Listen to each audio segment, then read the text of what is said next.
The holy trinity for investors and traders. What is it and why should we be paying attention in 2025? Today, we take a look at the dark pool liquidity, the options flow, and the unusual moves by Wall Street in some of the most important stocks in the world. Could we be leading into a massive short squeeze as semiconductors start to take hold once again?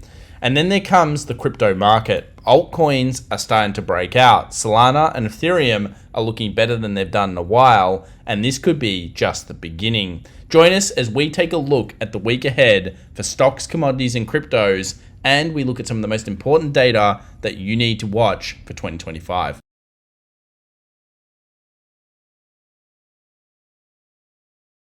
Well, welcome back everyone to the special weekend edition of The Daily Show. My name's Tom, and there's a lot to discuss because, of course, we've seen the ugly, we've seen the good, and we've seen the downright nasty when it comes to Wall Street and what they've been up to.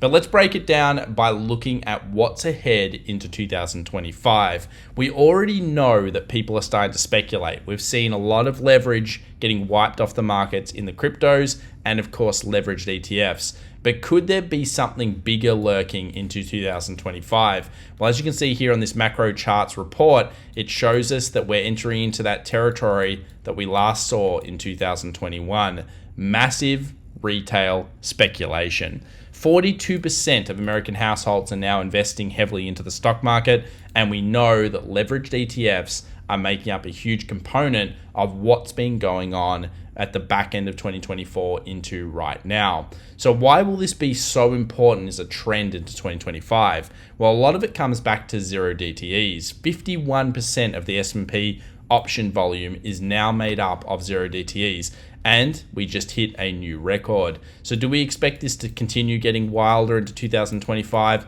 Absolutely. And as always, guys, we'll be updating you with the latest data on daily levels for some of the biggest stocks and market indices around the world. More on that coming up very soon today's show. But let's just go back a little bit and take a look at these debts, because some of them are starting to turn nasty. Now, by now, you're probably aware of all the problems in the commercial property. That is getting worse. Yes, it is actually getting worse. And while we're still bullish on markets, and we'll talk about that soon, we do see some really bad signs. Of course, you've got commercial delinquencies. Then we also have US credit card loan defaults, and they're starting to jump up. And while credit cards are absolutely flying when it comes to all-time high records of debt, you can also see that some people are starting to struggle. Eventually, this becomes a problem, and we believe it could be a massive theme of this year.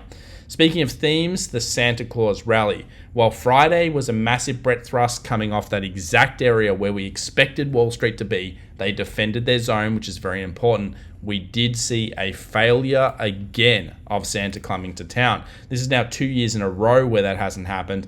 And while Santa Claus rallies by themselves don't bring good or bad news realistically, they start to bring in the holy trinity trend. Remember, we're looking for the toy barometer, we're looking for January being positive, and obviously the Santa Claus rally. Well, one of those is now done. We did not see Santa Claus rally. And if you look at returns following poor Santa Claus rallies, let's just be real, it's not that great when you look at the next 1 month, 3 months, and 6 months later. And what this could lead into is very choppy markets for 2025 and a lot of up, down, and around. Now, if we actually have a look at Santa Claus up, down, but S&P 500 was up, you may automatically notice that actually there are still more overall bullish kind of dots here or squares. Now, this is important because, yes, this is just one read, but some of the worst years didn't come with Santa Claus rallies. And this is why so many Wall Street traders and investors look towards the Santa Claus rally being one of the most important reads to saying, you know what, the next year is going to be pretty good. The Holy Trinity is pretty important, and it is something we'll be looking at. So, of course, as of the 15th of January, we'll have an update on whether we're getting the toy barometer, and then we'll have a massive update coming into the first month completion, which is going to be January. February is going to be a very, very important time for us to look at the year ahead with all of the data laid out. So make sure to subscribe for that. Let's talk about 4-year presidential election cycles. We all know about the midterm elections.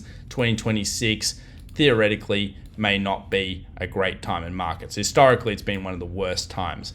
But you may not know that Q1 can also be a little bit nasty. and particularly March. So March is often known as the worst in terms of outflows, and we usually see a lot of Wall Street traders start to pull funds around that period of time. But as always, this is just the data. Remember, we want to see the price action. Patience, react, don't predict. We want to see the price action actually come along with that. Now, some other problematic signs for January, and this doesn't mean we're necessarily hugely bearish or anything, is that we just had one of the best years on record. Of course, 2024 came with some amazing gains, up over 20% on the major indices, and many of you guys were sending in reports to me over the Christmas break saying, dude, I had the best year of my life. Hopefully that was one of you out there. If it wasn't, don't worry, there's always opportunity coming. We come from that abundance mindset here on the channel, but it was a pretty good year across the board. Now, can we back it up? Well, historically, we go into a coin flip month for January, and this is why it's going to be a very tough month to read if you're just looking at the data. 50% of the time up, 50% of the time down. So a little bit worse than a normal January period, which is historically more bullish when you've had that big 20% gain in the previous year. Now, what about the sentiment? What about retail traders? We know Wall Street's trying to steal our money. The question then becomes, are they going to go bullish? Well, the data and the stats are starting to look pretty good. 34.2% of respondents taken as of last Tuesday were bearish, more neutrality than normal. And of course, we actually saw bulls disappear. Only 35.4% of people were bullish, and this took us down to a 0% or close to 0% rating on the bull-bear spread. Now, this basically is telling us that people are starting to freak out in markets, yet the price action is not quite showing that. We'll explain that very, very soon. What about the equal weighted market? Well, Jason Gotford has some great stats as per usual, quite a lot of stat reads here. And one of the things that we're seeing go around is, of course, bad breadth, but also the fact that not many stocks were going up. So we just saw the 10th consecutive session in which fewer than 1% of S&P 500 stocks hit a new high. That pretty much hasn't happened that often, but when it has happened, it's led on to a 2-week 100% gain.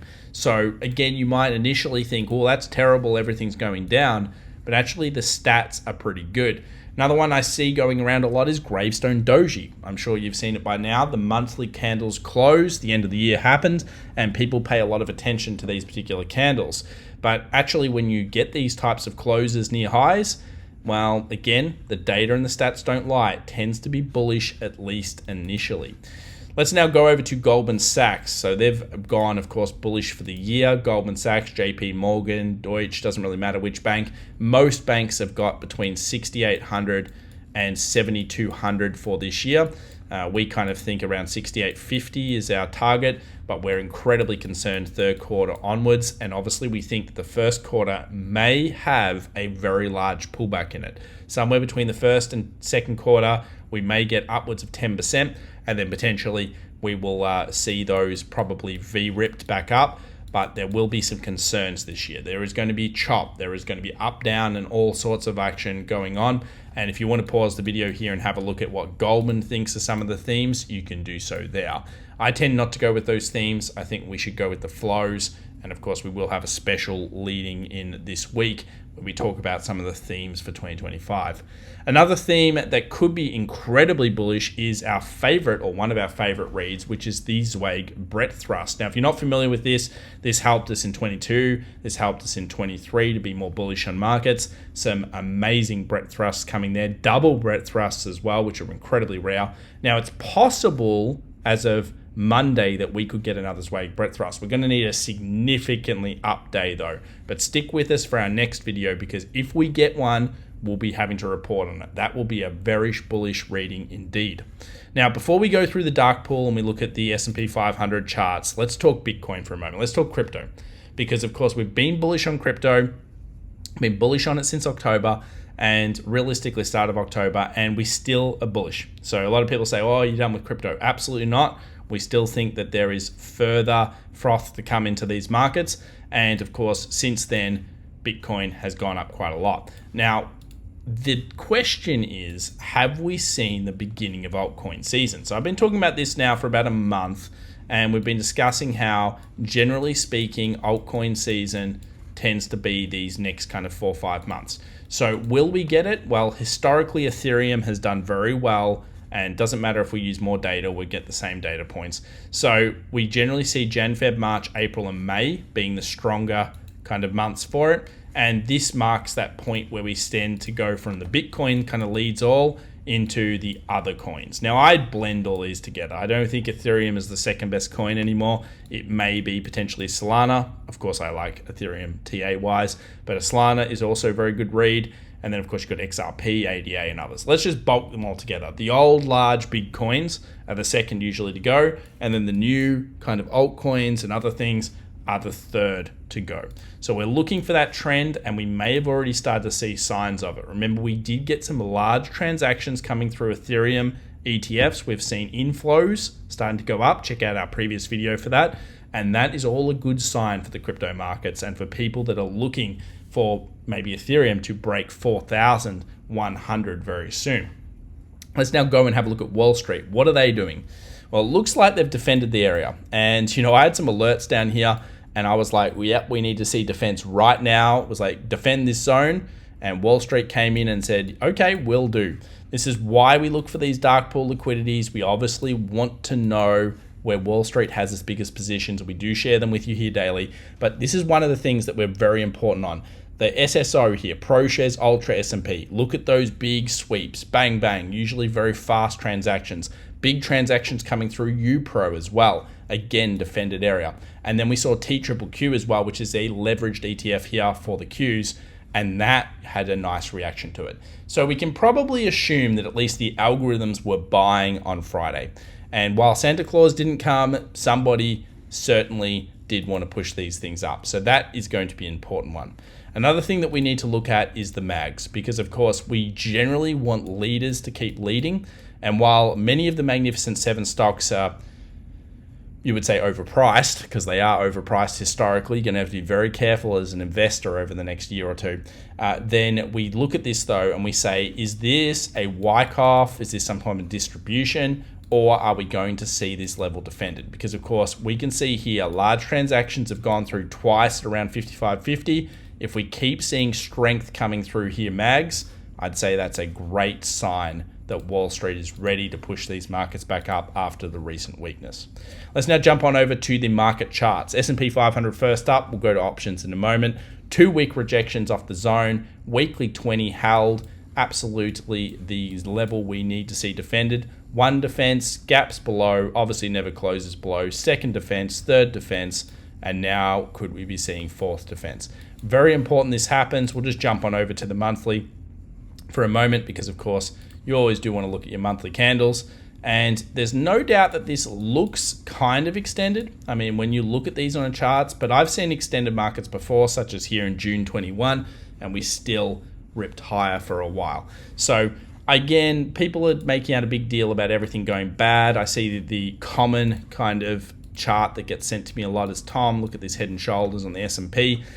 I'm not won over by that yet. Remember, you want head and shoulders generally in the direction of trend, which in this case would be in the direction upside. So for now, it looks like Wall Street are trying to defend this zone. Some levels to watch this week. Underneath 57.50 is going to be a huge deal for the futures. 58.50 on the options side is going to be fairly important. And obviously we want to see an uptick to 59.50 plus on the close.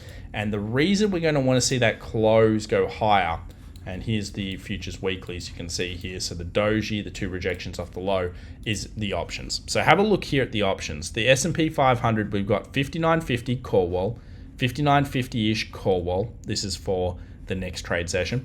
And we seem to have a bunch of puts sitting around 58.50 and 59 kind of 20, 5900. So these are the 2 important areas that we want to be watching. If we scroll down here, you can see that we also have a huge put wall that seems to be there for the OPEX of the month, 5900, and then so many puts floating around for February.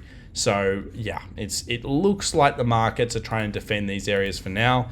If you're a bear in markets, you're just really wanting to see this market collapse, go underneath 58.50, push into the 57s again, get a daily close, get under those wicks, then you're probably on from a bear perspective. But for now, the bulls are still in control, and that's why we have to remain. We have to follow the price action. And what are these guys doing? Have they changed sentiment? Have they changed retailers' perspectives? Well, we have to think yes, because the sentiment surveys are coming in with more people bearish than they were. And have things changed? Well, kind of, but then also not really. Let's take a look at NVIDIA. We've argued this is the most important chart along with semiconductors right now to read. And yeah, the head and shoulders not working so well, is it? So it looks like we could be going for a short squeeze soon. 140 plus was a huge deal, so very nicely done there for anyone looking for the 145s. We obviously know 150 is a huge level, and 150 is even bigger when it comes to the TA side. So of course 140 plus, as long as NVIDIA holds that, that is a great sign for the bulls in the market. We move over to Tesla. We do think this is probably in a holding pattern for now, but we are looking, of course, for further action, and we're checking out really how does it hold above 400. So 330 is not off the cards. We do think Tesla's in a kind of range bound sell at this point, so it's a sideways action. We'll look at the charts in a moment, but you saw the key levels there. Let's go to the US 10-year. This is what most people are concerned about. We're leading into jobs numbers this week, non-farm payrolls. We'll give you updates. It's going to be about the revisions, how strong is the economy, blah, blah, blah. We'll look at what the fake futures tell us about that. We've also got an update here for liquidity. A few of you guys requested in the comments, so I thought I'd bring that back up for us. And you can see both US liquidity and central bank liquidity when it comes to the world markets are both dropping across the board. So that's been a while though. So we haven't used this indicator for 24 because I knew it was broken. It was an incredible read leading into pretty much the 24 rally, but you just don't want to be using that right now.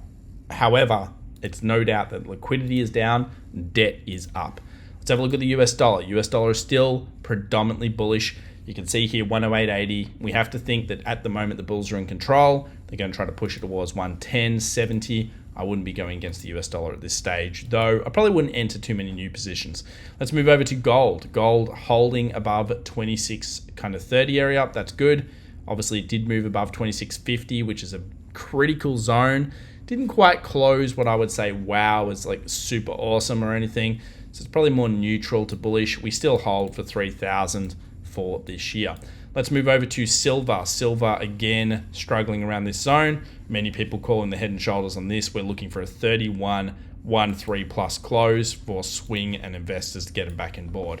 And I think with oil, it really shows us why it's so important for us to focus on the price action. So the press has been super negative. I don't like oil at the moment because of the geopolitical side. But again, we started going bullish on it here. And since then, we've been neutral bullish. And guess what? Well done. So a lot of you guys have been buying up oil. Yeah, it's been the right move. 75 would be the next target. And then we'll go from there. Let's move over to a couple of things that are in holding patterns. We think PLTR could be in a holding pattern. Obviously, Tesla is, we think, in a holding pattern. Probably exhausted. 340, 330, wouldn't put that off the cards. That's where the weekly 20 moving average sits. And that was a big rally. We got a big number out of China. Obviously, they're selling some good cars there. And we saw some upgrades. But regardless of all of that, let's just ignore that. The price action said, you know what, we rallied a hell of a lot. We're probably going to pick back up. I'd be worried about 440, 450 at the moment for Tesla. And we kind of feel like it could be in a holding pattern now for about 1 to 3 months. Still large moves, but no, wow, we're going to $700 or anything like that. I just don't think it's going to happen unless we get some really crazy calls from Trump Elon early in Trump's presidency. All right, let's move over to NVIDIA. Now, this is the head and shoulders every single person was talking about. And as we warned here on the channel, you guys are smart. You know what's up. We said don't fall into the short trap on this one. We were pretty likely this thing was going to break to the upside. And so far, so good. You can see here a huge squeeze level at 145. We've already put in some great work towards bullish structure. It does look bullish at this stage, and I certainly would be a little freaked out if I was in a short here, but it's the last level that really shorters can get through. When we have a look at semiconductors versus SPY, you can see here we've now had 1, 2, 3, 4, 5 kind of weeks of turnaround. So semiconductors have been on since we started talking about them. And if they get through a 0.45 ratio, that's really going to show us that semis can move higher. Now you might say, but Tom, the fundamentals make no sense. I would say ignore anything to do with like normalized valuations right now. I'm seeing some banks trading at 29 times forward earnings. You can't tell me that people don't work out how to figure out a bank's kind of balance sheet. So what the hell is 28 times earnings, 29 times earnings? It is absolutely ridiculous. That's forward earnings, so it's actually more wild. And yeah, they're just, some of the fundamentals don't make sense. This is what happens in late cycle, so you've got to be very nimble. AMD also hitting some key zones. We saw some big dark pools there. Check out a few of our previous videos if you're interested in finding out why we thought maybe the buyers could be there. So far, it's defended. US 2000 defending the good buy zone. Good news. Obviously, weekly finding wicks. Good news. That's what we want to see, guys, so that's not bad. What about the NASDAQ? Again, rejections off the lows. That's good news for the NASDAQ. And then we move over to the crypto markets, and you can see here that Solana is finding a little bit of buyers. So really this breakout here past 200 was a huge deal. I've got another alert at 230 plus to really say, you know what, this is solidifying itself. But Solana broke to the upside, which is really great. And if we go over, we can see Ethereum here versus Bitcoin is also on the improve once again. So if we get through that 0.04 this year, get through this weekly 20 moving average on the downside, we may have actually snapped the alt season downward trend. So effectively Bitcoin dominance, we shared a chart, 1,050 days on average Bitcoin will dominate. Then it's time for the alts. Where are we right now? Exactly where you would expect the alts to start to power through. So that's a pretty big deal, and obviously we'll be watching that. Now, when we take a look at Ethereum, it also broke 3550, which puts us on to potentially now push towards that 4100 all-important zone. And boy, oh boy, if we get above 4100, that's going to be a big deal. I'll be watching the weekly close. We don't have that at the time of this recording, but we will update. That could be another good sign. Like to see, of course, Ethereum come through. We know the data and the stats does point for that. Now, a few other people have been saying, Tom, MSTR, man, is up 13%. Yeah, it dropped a lot too. Just remember, we probably maintain at this stage a 1 to 3 month sideways to down action. Unlikely to make a new all-time high during this point. So MSTR got ahead of itself. Obviously, it became the talk of the town. Classic kind of dump from that point. I'd be a little bit worried around that kind of 420 area. If you've been buying down here, though, it is possibly that we've just seen the low. So yeah, MSTR may have just lowered itself. And of course, it's dependent a little bit on how Bitcoin goes. But Bitcoin getting some press now towards the 150K mark. So is that good? Well, I always say if it's in the press, it's in the price. So really we're going to need to see a little bit more flow action happening. And at the moment, the flows still seem like they're going towards Ethereum. So we'll see how that plays. Bitcoin itself, just holding itself above the 88.92. No concerns now. Looking above 100,000, a close above there. Good signs the bulls are back in control. And while we think Bitcoin might underperform the alts, obviously we still have higher targets over the next 3-6 months at this stage. When it comes to the end of the week or the rest of the week, all that really matters is probably the FOMC meeting minutes, which is on Wednesday, 2 p.m. New York time, guys. And then, of course, we scroll down here and we get those non-farm results. Now, we know the non-farms jobs results, they're often dodgy. We don't pay too much attention to those. We instead look at the revisions. So is the economy hot or not? It's expected to be a little bit weaker here.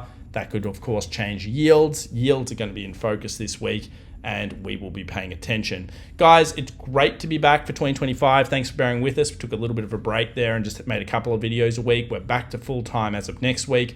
We'd love to have you on board. 0 DTEs matter this year. Dark pools will matter probably more than ever before. And really, you're going to be having to get on top of your game as an investor and trader, because what's going to happen over the next 2 years may shape each and every one of us. Thanks so much for watching. Remember to subscribe, and let's kick the asses of Wall Street this year together. Bye for now.